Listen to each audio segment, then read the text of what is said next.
సరే, నేను ఒక చిన్న కోరిక కోరనా? ఏంటి? ఆ, పెళ్ళికి ముందు యాక్సిడెంటల్గా బుగ్గ మీద ఒక్క ముద్దిచ్చినావు. ఆ తర్వాత ఇప్పటి వరకు నీ మెళ్ళ తాళి కట్టినందుకు నీకు మొగుడినైనా కూడా నాకు ఆ అదృష్టం దక్కలేదు.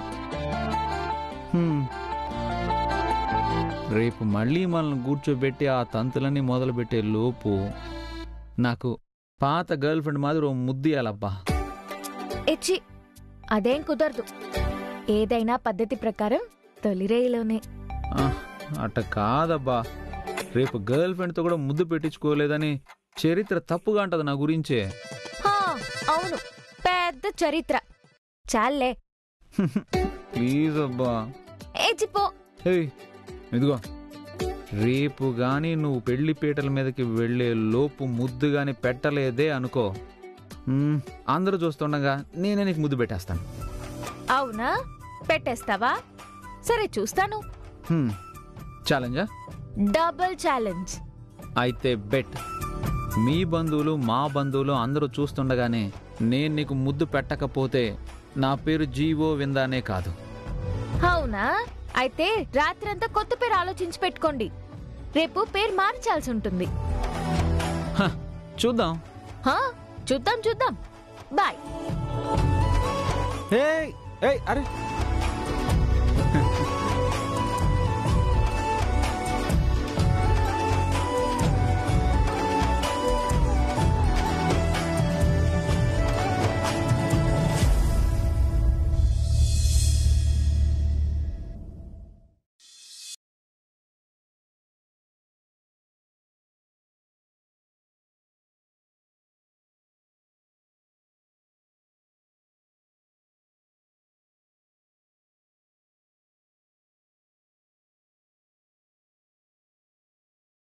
నగ ఎల్లా ఇరికిదా? ఒకసారి అన్ని చూసుకోండి. ఆ తర్వాత మీరిస్తానన్న నగలు అమ్మ ఇంటికి వెళ్ళిన తర్వాత వీళ్ళ అత్తగారు లెక్క చూస్తారనుకుంటా. ఆవిడ కంటి చూపుతోనే మొత్తం బరువు తూచేటట్టుంది. 1 గ్రాము తగ్గినా మళ్ళీ గొడవ చేసేటట్టుంది ఆ మనిషి. ఆమా మనుషులు బంగారం కాదు గాని బంగారానికి మాత్రం బాగా విలువ కడతారు వాళ్ళు. ఆమా రొంబ గమనమా ఇరు వాళ్ళ దగ్గర. దయచేసి మీ అందరికీ దండం పెట్టి ఒక మాట చెప్తున్నా. ఇప్పుడు జరిగే కార్యం నాకు సంతోషంగా జరగాల. మీరు అనవసరంగా లేనిపోనివి మాట్లాడుతూ గొడవలు పెట్టుకోబాకండి. మీకు పుణ్యం ఉంటది. ఆడే అత్తి, మేము మీ గురించే కదమ్మా చెప్తున్నాము. అమ్మా, ఈ లేనిపోనివన్నీ విడిచిపెట్టండి. ముందు పిల్లని రెడీ చేయండి. మనం మాటా మాట్లాడుతుంటే అనవసరంగా ఆ చెవినా ఈ చెవినా పడి మనం ఒకటంటే ఇంకేదో అన్నామని వాళ్లదాకా వెళ్ళి లేనిపోని గొడవలొస్తాయి. మనమేమీ లేని అనలేదు కదమ్మా, ఉన్నదే కదా మాట్లాడుకున్నాం. Party please. సర్లే, ఇప్పుడేం మాట్లాడడం లేదులే. ఏ పూరి, గీతం రెడీ.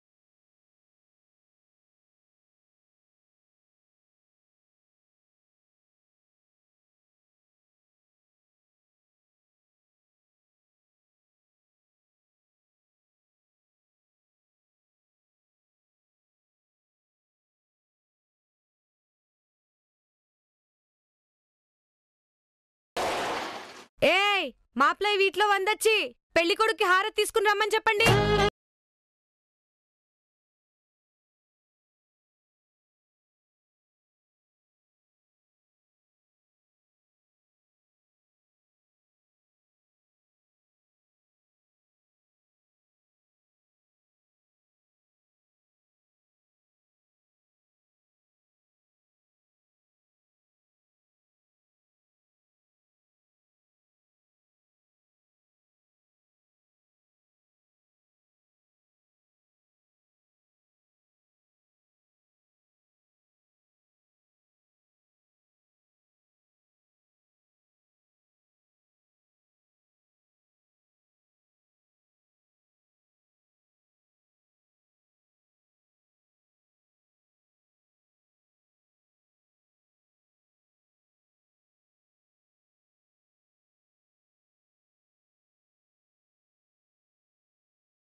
బతకొద్దు.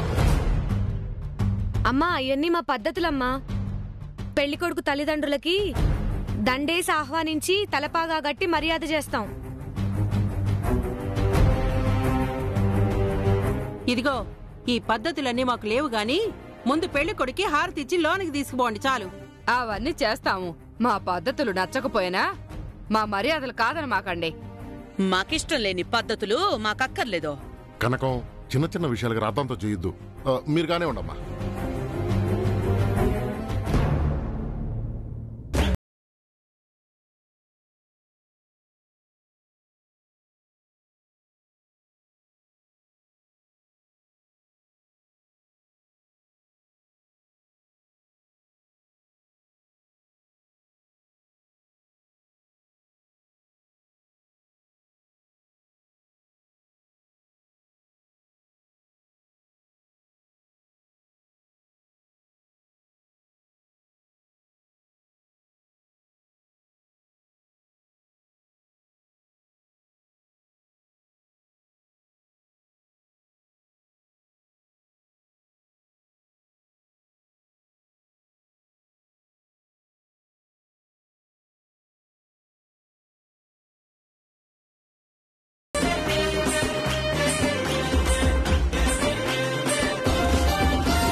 ఏందిరా స్వామి ఇది?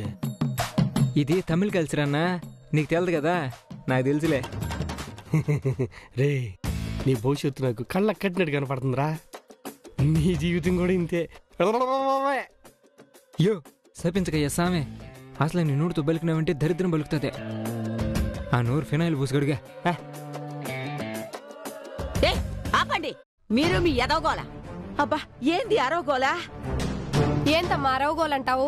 ఇవి మా పద్ధతులు. మీ పద్ధతులైతే రూమ్ లో కూర్చుని అరుచుకోండి. ఇట్ట మా చెవుల్లో అరిస్తే ఎట్టా?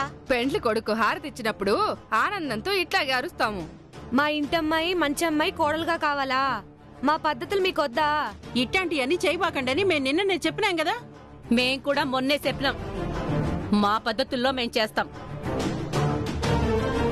మా ఇష్టాలు కూడా కొన్ని ఉంటాయి. మా పిల్లని పంపించేటప్పుడు మా పద్ధతుల ప్రకారమే మేము పంపిస్తామని చెప్పి. అమ్మా, ముందు వాదనలు ఆపి జరగాల్సింది చూడండి. జరిగే చూసేదప్ప ఇప్పుడు చేయగలిగింది ఏముంది? ఏమన్నా అందామంటే చెవులు చూడబడి ఒకటే కేకలు. ఇవి ఎందుకు మన పద్ధతులండి? గుండెకి చచ్చినట్టు. చూడండి, మీకు మా పద్ధతులు నచ్చకపోతే విడిచిపెట్టండి, అంతే తప్ప మా పద్ధతుల్ని ఇలా అవమానించి వెటకారం చేసి మాట్లాడబాకండి.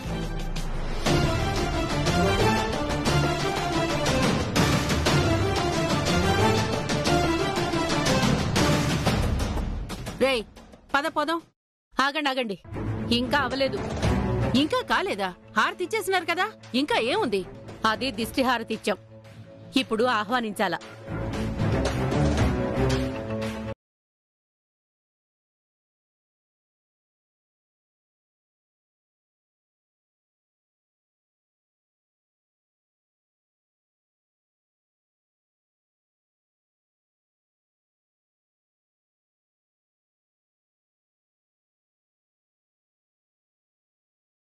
ఏంది వాడిని అట్ట తయారు చేస్తా ఉండారు?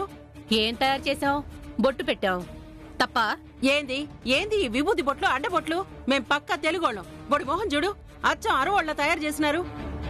విభూతి బొట్టు తప్పేం కాదు.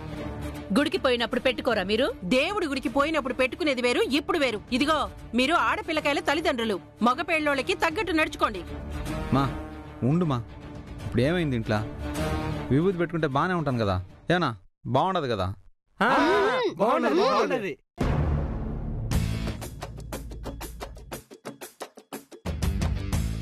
ఏరా, నీ భవిష్యత్తు నాకు భూతద్దంలో కనపడుతుందిరా. ఏం కాదులే, బాగానే ఉంటుందిలే. ముందు ఇటు దారేస్తా ఉంటాడు కదా, వెనక నేను స్మూత్గా వచ్చేస్తా.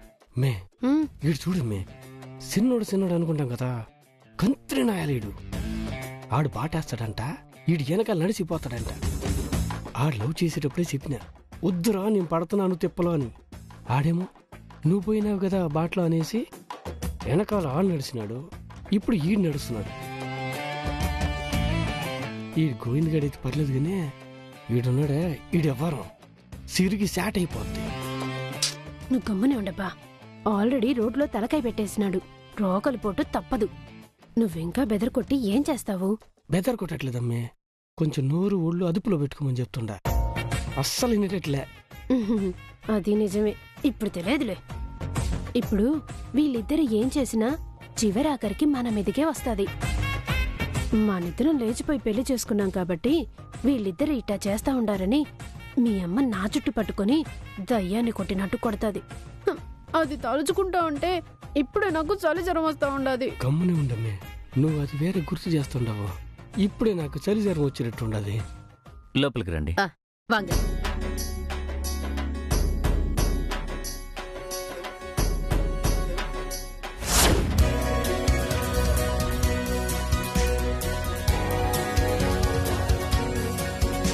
గీతను చూస్తుంటే నాకు కూడా వెంటనే పెళ్లి చేసుకోవాలనిపిస్తుంది. ఏంటి గీతనా? ఆల్రెడీ గోవింద్తో సగం పెళ్ళైపోయింది. అయినా నువ్వు ఆడపిల్లని పెళ్లి చేసుకుంటానంటావేంటే? ఏ చిచి, అలా కాదే, నాకు పెళ్లి చేసుకోవాలనుంది. చూడు, ఇది పెళ్లి కూతురుగా ఎంత ముచ్చటగా ఉందో. అంటే నువ్వు పెళ్లి చేసుకోవాలనుకునేది పట్టు చీర నగల కోసమా? మరంతే కదా, స్పెషల్ గా కనిపిస్తాం. ఒక సెల్ఫీ తీసుకుందామా? నేనొద్దా? ఎక్స్క్యూజ్ మీ, కొంచెం లోపలికి రావచ్చా? హలో, పెళ్లి కొడుకు గదిది కాదు. నేరుగా ఏడుకొస్తున్నారేంది? పాపం పంచి ఆగట్లేదేమోనే. ఏందా బూతులు? పంచి జారిపోతుంది కదా అని చెప్పాం. బాగా చెప్పారులే. అటొచ్చి లోపల కూర్చుంటాం మేము. మళ్ళీ లోపలికి వస్తుండారేంటి? ఇది పెళ్లి కూతురు గది. పెళ్లి కొడుకు గదికి వెళ్ళండి. పీటల మీద కూర్చునేంత వరకు ఒక చోటు ఉండకూడదు. నా గదిలోకి ఆడవాళ్ళందరూ చీరలు మార్చుకునే దానికి దూరం ఉన్నారు. నేను ఆ గదిలో ఎట్టుండేదా? నేనే మీ పెళ్లి కూతురిని కొరుక్కు తినేలే. నేను అట్లా దూరంగా కూర్చుంటాను. ఓహో, పెళ్లి కూతుర్ని కొరుక్కు తినేయాలనిపిస్తుందా మీకు? ఎచ్చి వాయముడు. కొరుక్కు తినాలనిపించిన తినేస్తుందా ఏంది మీ పెళ్లి కూతురా? పెళ్లి కొడుకు ఎక్కువ మాట్లాడుతున్నాడు, జాగ్రత్తగా ఉండమని చెప్పు. జాగ్రత్తగానే ఉంటాంలే. వెళ్ళి దూరంగా కూర్చోమని చెప్పు. ఎంత దూరంలో కూర్చోవాలబ్బా?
చెప్పండి సార్, ఏదో మాట్లాడాలి అని పిలిచారు. చూడండి నటరాజన్, మనం వియ్యంకులో. మీరు నన్ను సారు సారు అనబాకండి, పేరు పెట్టి పిలవండి. మా అమ్మాయి మీ ఇంటి కోడలైందేమో కానీ మన మధ్య బంధుత్వం కలిగిన ఫీలింగ్ మనసుకి ఇంకా కలగట్లేదండి. మనసులో అలాంటి భావన వచ్చినప్పుడు తెలియకుండానే ఆ దగ్గరతనం, దగ్గరగా పిలవడం అంటూ ఉంటుంది. అది మాకు ఇంతవరకు ఏర్పడలేదు. మీరు అవునన్నా కాదన్నా మనం దగ్గర వాళ్ళం. ఇప్పుడు బంధుత్వం కలిసిపోయింది, బంధువులం. మీ ఇంట్లో ఎవరూ మమ్మల్ని అలా చూడ్డం లేదు. శత్రువుల్ని చూసినట్టే చూస్తున్నారు. ఇప్పుడు ఈ తంతంతా కూడా మా తృప్తి కోసం ఆనందం కోసం చేద్దామని మొదలు పెట్టామే కాని నిజానికి మాకు ఏ తృప్తి ఆనందం పరిపూర్ణంగా లేదు. బంధువుల మధ్య ఊరి జనం మధ్య మా కూతుర్ని అత్తారింటికి గౌరవంగా సాగనంపడం కోసం మేం చేస్తున్న తంతే తప్ప ఇంకేం కాదు. చూడమ్మా సెల్వి, నీకు కొన్ని విషయాల్లో పట్టువిడుపులుండాలి. అన్నీ పట్టించుకుంటూ పోతే కష్టం అమ్మా. ఏ విషయంలో పట్టు విడుపులుండాలండి? అంత తప్పు మేమేం చేశాం? ఇప్పుడు మీరు చేస్తుంది తప్పా ఒప్పా అని నేను వాదించడానికి మిమ్మల్ని ఇక్కడికి రమ్మనలేదు. అర్థం చేసుకోండి. పరిస్థితికి తగ్గట్టు సర్దుకుపోండి అని చెప్తున్నాను. మేము సర్దుకుపోవాలనే ప్రయత్నిస్తున్నామండి. కానీ అవతల వాళ్ళు కూడా అదే విధంగా ఉండాలి కదా. నా భార్య కనకరత్నం తత్వం గురించి మీకు తెలిసిందే కదా. కొంచెం ఆవిడ్ని అనుసరించిపోతే అంత బాగుంటుంది. అనవసరంగా ఇక్కడ కూడా రచ్చరచ్చవడం బాగోదు. ఎందుకండి అనుసరించిపోవాలి? ఆవిడ అడుగడుగునా మమ్మల్ని అవమానిస్తూ ఉంటుంది, అణగదొక్కాలని చూస్తూ ఉంటుంది. వీటినంతా మేం భరిస్తూ ఉండాలా? మాకేం కర్మండి మాట పట్టానికి. మేమిప్పటి వరకు ఒకరితో వేలెత్తి చూపించుకొని బ్రతికే స్థితిలో ఎప్పుడూ లేము. మీరు తప్పుగా అనుకున్నా సరే, మీ ఆవిడకున్న ఆహానికి ఇప్పటికీ మేం చాలా సర్దుకుపోతున్నట్టు లెక్క. అమ్మా, ఇదే వద్దనేది. అనవసరంగా ఒక విషయాన్ని మనసులో పెట్టుకొని ఏది జరిగినా వాదనకి ప్రతివాదన చేసుకుంటూ పోతే అది పెద్ద గొడవైపోతుంది. ఒక విషయం గుర్తుపెట్టుకోండి, గీత ఆ ఇంట్లో కాపురానికి రాబోయే కోడలు. మీరిప్పుడు ఇలా వాదించుకుంటూ ఉంటే రేపు అనవసరంగా ఈ విషయాలన్నీ గీత కాపురంలో చిచ్చు పెడతాయి. నేను ఇలా చెప్పడం తప్పో ఒప్పో నాకు తెలియదు, కానీ పరిస్థితిని బట్టి ఇలా చెప్పడం కరెక్టే అనుకొని చెప్తున్నాను. ఎంత కాదనుకున్నా మీరు ఆడపిల్లల తల్లిదండ్రులు.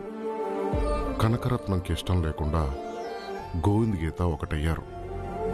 వాళ్ళిద్దరూ సంతోషంగా ఉండాలంటే మీరు కాస్త తగ్గి ఉండటమే మంచిది. ఎంత కాదన్నా.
నేనలా ఉండలేను.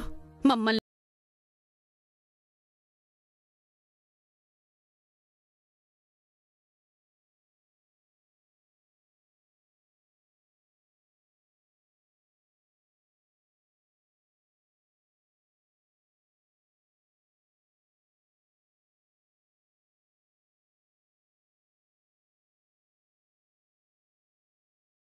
అస్సలు తగ్గను. ఎవరో ముక్కు మొహం తెలియని వారి పెళ్లిలో ఆవిడెవరో తెలియని రోజే ఆవిడ నా మీద చేయి చేసుకుంది. అప్పుడక్కడ వేరే ఇంకెవరో ఆడపిల్ల పెళ్ళైనా సరే గొడవ జరగకూడదని తల దించుకొని వచ్చేశాను. ఆ రోజు నేను మాట్లాడలా. అప్పటి నుంచి ఇప్పటి వరకు తప్పు మీ ఆవిడదే అయినా ఆ మనిషి మారలేదు, అహం తగ్గలేదు. ఆవిడ ఆవిడలాగే ఉంటే నేను నాలా ఉంటా. செல்வி, நான் சொல்றது கேளு. நீ ஒன்னும் பேசாதீங்க சுவாமி. வாங்க வாங்க சாமி, வாங்க.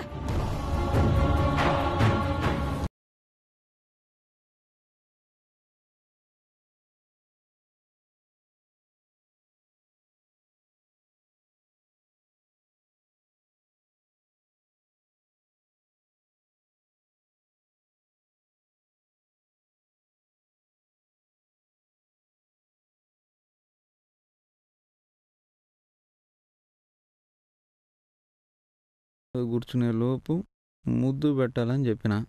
పెడతావా లేదా? ఏంటి వేషాలు వేస్తున్నావా? చెప్పాను కదా ఇవ్వనని. నువ్వు ముద్దు ఇవ్వకపోతే ఇప్పుడు నేనే అందరి ముందు ముద్దు ఇచ్చేస్తా. ఆహా, అంత ధైర్యం ఉందా? సరే చూద్దాం. సరే చూడు.